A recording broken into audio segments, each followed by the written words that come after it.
British boxing blog here with Darren Reay, MTK Newcastle. Darren, how are you doing, mate? Good, mate. Yourself? Aye, spot on, thank you. Good session tonight? Yeah, just a little sharp night, just keeping it going really. It's been a long camp, so all the hard work's done really, so it's just, we're doing our last hard session yesterday, so like I say, it's just a little bit ticking over now for the next week. As you say there, we're what, 8 days now from fight night. What's your plan now till next Friday?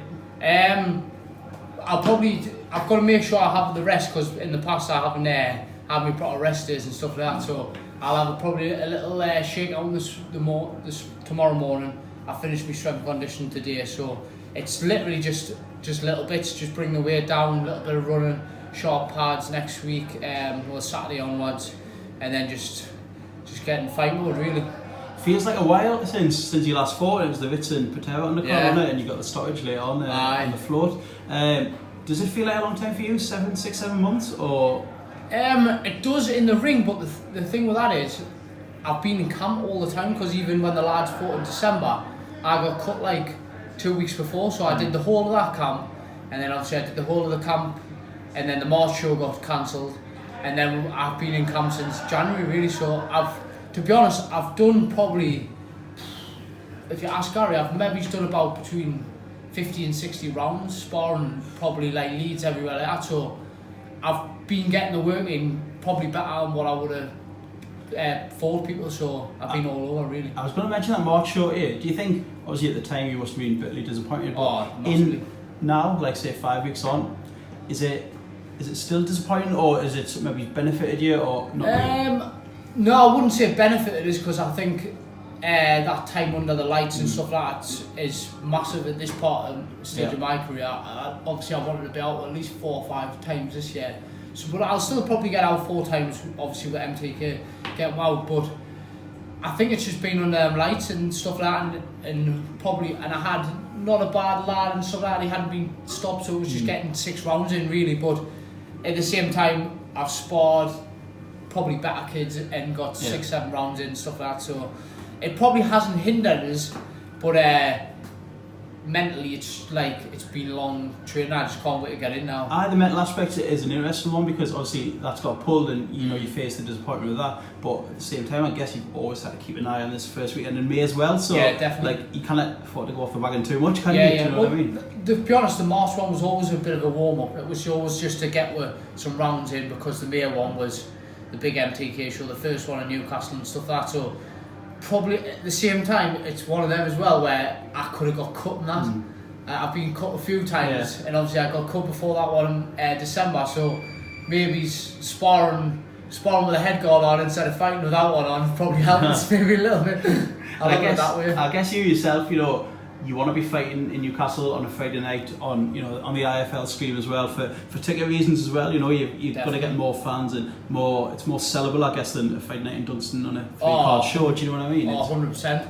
And obviously, probably I've been spoilt the last 3 fights. I've been on both the Ritz or the 4. I've been on 2 Ritzen ones, and then this one MTK here one. So obviously the people's come to watch us and stuff like that. They're expecting bigger shows, and then when they say, "Oh, I'm on a little one in Lancaster Street," it's a bit hard to sell sometimes. No, absolutely. You mentioned it before, you mentioned it again there, the MTK Global back in, and obviously you've transitioned across from Fighting Chance to MTK Newcastle now. You mentioned fighting 4 times this year. It must be hugely beneficial to you and the other lads to have that back in from MTK. Yeah, it's just obviously the opportunity we get here is massive. Like, they put no stress on with tickets wise. Obviously when we're on small hall shows, they just say, do as well as you can on tickets, because tickets is a big thing, but that must be amazing for a local boxer to have that. I can't imagine many other people have that back in and that support. The stress it takes off you is massive. Like the March one,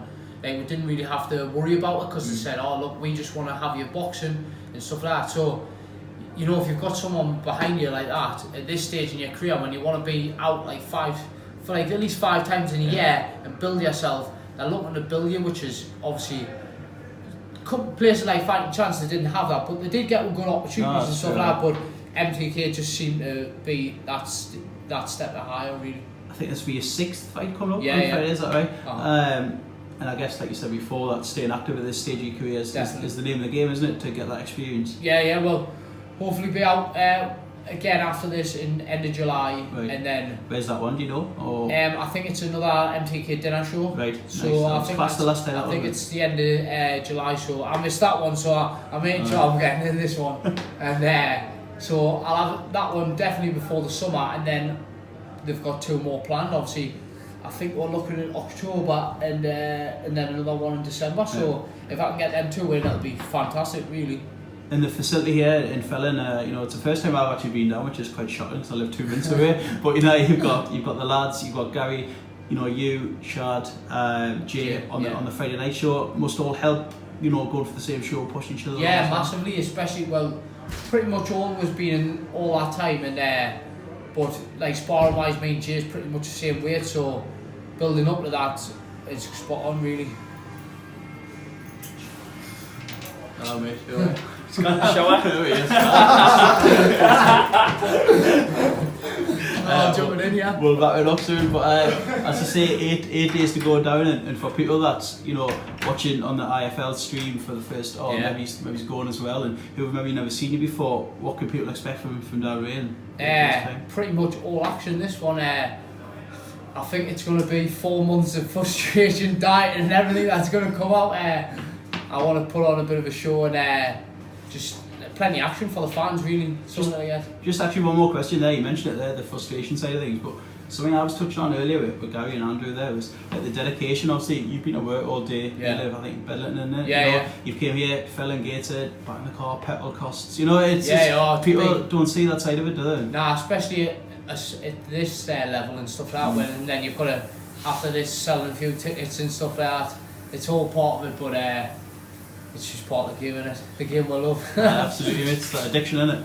Exactly. Cheers, Darren. Thanks for the Cheltenham tips as well, mate. See you, well. Cheers. Good luck, mate. Thank you. There was a chat, yeah.